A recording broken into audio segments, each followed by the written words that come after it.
What's going on, people? We are Tottenham TV, back here for another Tottenham update for you guys. With not long left of the transfer window now, a lot of business still to be done by Tottenham Hotspur. So let's talk about what potential business could be happening. Starting off with Tanganga. This is a story that we got at the end of last week, and Charlie Gordon says that Luton are advancing in talks to sign Tanganga on loan.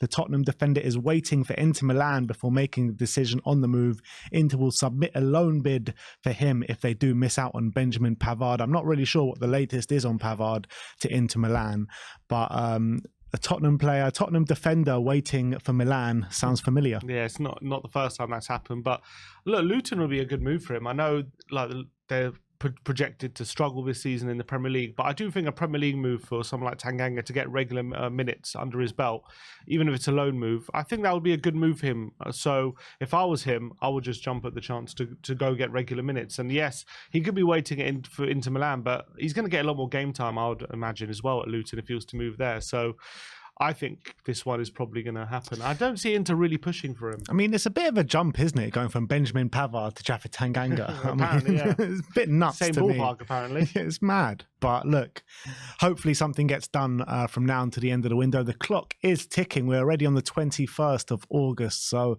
really it isn't not long to go. So we'll see what happens with Jaff. Next up, let's talk about Tosin To. Again, Fabrice Hawkins says that Fulham coach Marco Silva prefers to sell Tosin to Tottenham and gain Eric Dyer as part of the deal, but the player does want to join Monaco. Romano says that Monaco are preparing a new formal bid for Tosin To, now approaching Fulham with serious intent. Monaco consider Tosin as a priority centre-back and negotiations continue. And Simon Jones from the Mail says that Tottenham are back in the frame for Tosin To, who has an offer from Monaco. Monaco have failed to reach an agreement with Fulham so far for the 25-year-old and have been considering Tottenham's Davinson Sanchez as an alternative. Yeah, no, I think that would be interesting, how these kind of transfer dominoes will fall when it comes to Tosin, Sanchez and Dyer that we'll speak. Maybe the Dyer card that we hold could hold some weight when it comes to these negotiations. But if Tosin does want the Monaco deal, I do envisage Monaco stumping up the cash to go for him, because if they're going to go with Sanchez, and Sanchez is going to cost similar amount to Tosin, so you might as well stump up the cash and go get Tosin. So I do envisage he'll probably end up with Monaco, to be honest. But unless they're serious about having Eric Dyer, and maybe if we can agree a deal and somehow convince Tosin that we're a better place in Monaco right now for him, then maybe there's a deal to be done. But he is going to be the starter at Monaco. It's probably better for his development if he does go there. But maybe seeing how Tottenham been playing in the first few weeks could convince him, like, actually, I can see my home at Tottenham. Yeah, I hope so, because I've been saying that I'd really like Tosin through the door pretty much all window. I really like what he brings to the team, especially as you have Van de Ven and Romero above him. He's a really good backup to have and much better than what we have right now. And it just, like, when you just look at it on the face of things, Tosin to go to Spurs, Dyer to go to Fulham, and Sanchez to go to Monaco just ticks all the boxes for us, doesn't it? Just the fact that if Tosin wanted to come here as first choice, I think it will already be moving. But it seems as though his willingness to go to Monaco and be a starter there is kind of holding this up, and that's a bit of a shame. But I understand it, because he goes to Monaco. I think they're in the Champions League. He starts every week, so like that would be a good move for him. Yeah, I'm not sure if they're in the Champions League or not, but I think they had a bit of a poor season last year. I might be wrong on that one, to be honest. But let's move on and let's talk about Eric Dyer. Charlie Eccleshare says Dyer's preference is to leave on a free next season. Spurs want a sale now. Fulham interested in the player, but move abroad in 2024 is seen as the most likely outcome. Got a little Harry Kane situation going on here. I'm joking. But I'm glad that Tottenham seem a lot more open to letting him go at this point, which I think needs to happen. He hasn't been involved in the first two Premier League squads of the season. I don't think Postecoglou sees him in his plans this season, to be honest. As much as he wants to stay and fight, I think Ange can already see that he's not really going to work in how we want to play. I think that's why he hasn't been involved. That's probably why Sanchez has been more involved, even though Sanchez wants to leave reportedly and Dyer wants to stay and fight. Sanchez has been the one involved in the match. Sanchez squads because I think he sees Sanchez as a better fit for how we want to play. So if I'm Dyer and I get an offer now from a Premier League team, surely you take it. You don't want to be wasting a year of your career just wallowing away on the bench and not getting involved. I think for him, he needs to move. For us, we need a fee as well. So hopefully this one can get done before the end of the window. Yeah, I hope so. But like, you know, you never know. He probably backs himself probably to get back into that team as much as unrealistic I think it is. I think if he does wait a year as well, potentially there might be more offers for him on the table. He can have a larger pick of where he wants to go, and he probably gets that signing on fee and bigger wages as well without any sort of transfer fee being involved. So I can probably see it from Dyer's point of view why he would stick around for another year. Yeah, I think if in this day and age, you're always going to be more beneficial to leave as a free agent money-wise. You're probably going to get a bigger wage packet and stuff like that. But there's already question marks about how his quality right now, and he has to prove himself, and the only way he can do that is by playing. So waiting a year, you can, yeah, maybe there'll be some offers, maybe more from abroad for teams who don't want to pay a transfer fee, but like, will Fulham be around in a year to pick him up on a free? Maybe not. Maybe they'll have another centre-back and think, actually, it's not worth our trouble. So if we can get a Premier League move right now, if I was him, I'll take it. Yeah, but maybe he does want to go abroad. Maybe that's where he sees himself in his future lying. So if he does want to go abroad, like probably sticking around for another year is probably the best option for him. Yeah, potentially. I just think, you know, he's 29 now, going on 30. I just think he can waste a year of his career if he wants, but I don't know how much good it would. It's a different to Harry Kane situation where he knows he's going to be playing week in, week out, and if he would have stayed, like, it would have been a different case. But Dyer, he's just not going to play, I don't think. Yeah, it gives him an opportunity, gives him more time to get his app Spotlass off the ground and stuff like that. So, you know, positives to everything. But look, in my personal opinion, just if we can get him out the door, do it by any means necessary, to be honest. Next up, let's talk about Gift Orban. Sports Pete O saying Fulham are ready to battle Spurs for Gift Orban after selling Alexander Mitrovic to the Saudi club Al Hilal. So we better be quick. We don't want to be gazumped by Fulham of all clubs. Yeah, obviously Fulham need a striker. Can they rely on Raul Jimenez for the whole season? Probably not. As much as at his best he was a good striker, he has to still prove they can get back to that level, and so they probably want another option. And Gift Orban would be a very good option for a team like Fulham. And for him as well, he goes there thinking if he comes to Tottenham, you know, he's battling with Richarlison, potentially Son up front as well. So, you know, he's going to have to really battle for his place. If it comes to Fulham, I think he goes in there, probably becomes the number one striker straight away, and that's a good stepping stone for him. So I can see him being fairly interested in Fulham, but if Tottenham is serious about him, I think if we make our case clear to him that if you come here, we really believe you can be a striker for us for many years to come, I think he would probably end up choosing us. But we got to be quick, and we got to show him that we're desperate for him. Otherwise, we are at the risk of Fulham just putting the money on the table and saying, look, we want you to be a number one striker right now, no messing around. And that's where Tottenham a lot of times fall short in transfer business. Yeah, it's a shame because, like, it's always been the case of these strikers coming to play backup essentially to Harry Kane. Now Harry Kane's out the door, you would expect there is a clearer pathway there, with Richarlison not really hitting the heights, Heung-min Son predominantly playing out on the left. I mean, there is a clearer pathway now to that number 9 slot than there has been in the past, but I guess like the Fulham option is a clear week in, week out starting role with only Raul Jimenez there. But there's still Raul Jimenez to overtake, to be honest, because he'll have the shirt starting first and foremost, as he has done now.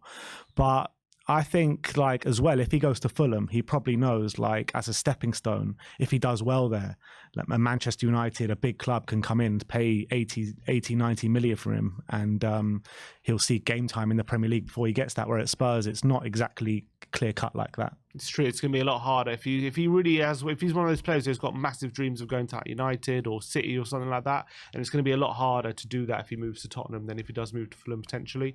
But maybe we can convince him that we're not just a stepping stone club.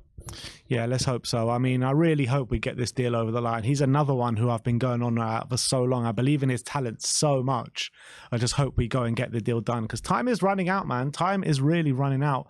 And let's talk about Brennan Johnson. Simon Jones from the Mail saying that Brennan Johnson is rated at £50 million and has strong interest from Tottenham and West Ham.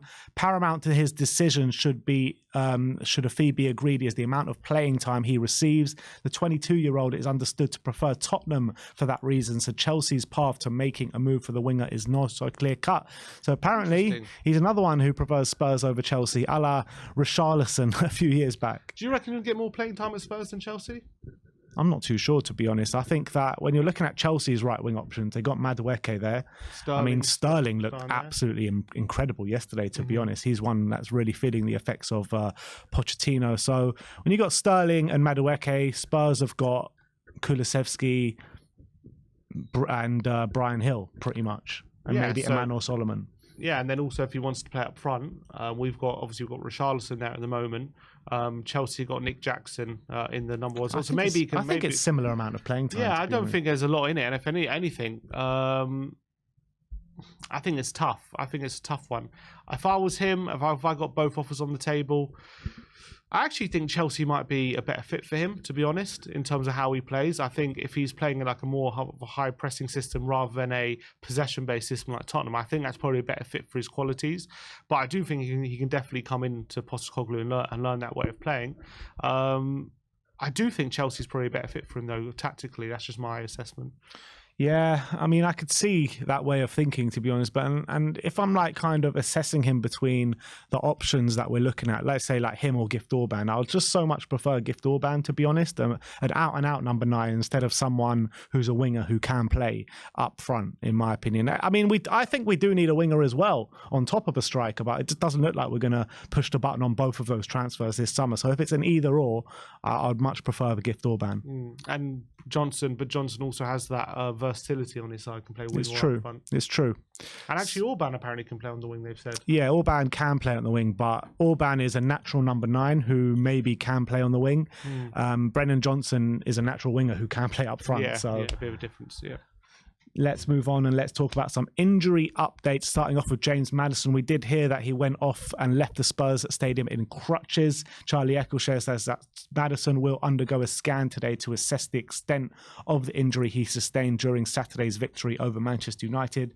The exact nature of the injury is still being assessed, though it's understood to be a foot issue. And look, if this guy's out for any extended period of time, I'm going to be gutted because he's been such a good start to life at Spurs. But having said that, we do have players that can potentially fill in that role. Giovanni Lo Celso, potentially Dyer and Kulusevski as well. Yeah, it'll be just our luck for him to have a really great start to the season and then pick up an injury in the second game. So let's just hope that it is precautionary and there's nothing serious about it. But as you say, Lo Celso, things seem to be in a weird way falling into place for him this summer. And Ndombele got the injury that gave him the chance in pre-season. Now Maddison potentially has an injury, could potentially give him a chance in a run in the Premier League if he's out for if it's a matter of weeks. So that would be interesting. Obviously I'd be worried, but I think Lo Celso showed in pre-season that he can step up in that role and he can be quite effective. I do find it, though, a bit peculiar in the first couple of games that he hasn't had any minutes. I thought he would have come on at least once in one of those 2 games and just to show that he's part of the team, and we haven't done that, which I find a bit peculiar. But if he does get a run in the team, based on the form we've been seeing in pre-season, I back him to make an impact. So I think it will be a blow, but it's not the end of the world. Is he the only one that really stood out in pre-season that hasn't seen any minutes yet?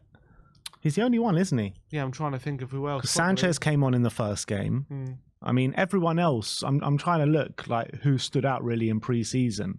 I'm pretty sure everyone's had minutes except for him. Yeah, I mean, Højbjerg came on. Højbjerg came on. I mean, Reguilon, I mean, we know we're looking to sell him, so I don't really count him in that.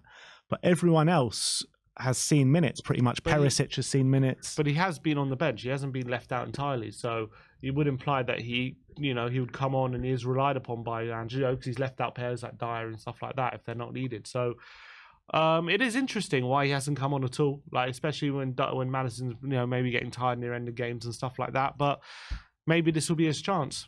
Yeah, we'll see. Let's hope. I hope it's not, because I really want Maddison to be free of injury and really, keep carrying on in the trajectory that he's going in. Especially, we've got 3 games now which are all winnable games. We've got Bournemouth, Burnley and Sheffield United before the North London derby. So if we can really have 3 positive performances and 3 wins in these next 3 games going into North London derby with spirits completely sky high, I think Maddison's going to be central to that. Yeah, I completely agree. Next up, last but not least, let's talk about Rodrigo Bentancur. The Standard are reporting that Bentancur could now be back in action by the middle middle of September. The Uruguayan ruptured his anterior cruciate ligament in his left knee during the game with Leicester in February and has undergone an operation. So this is positive news, really positive news. And in the case of our midfield options now, when you're looking at the emergence of Pape Matar in the last game, you're looking at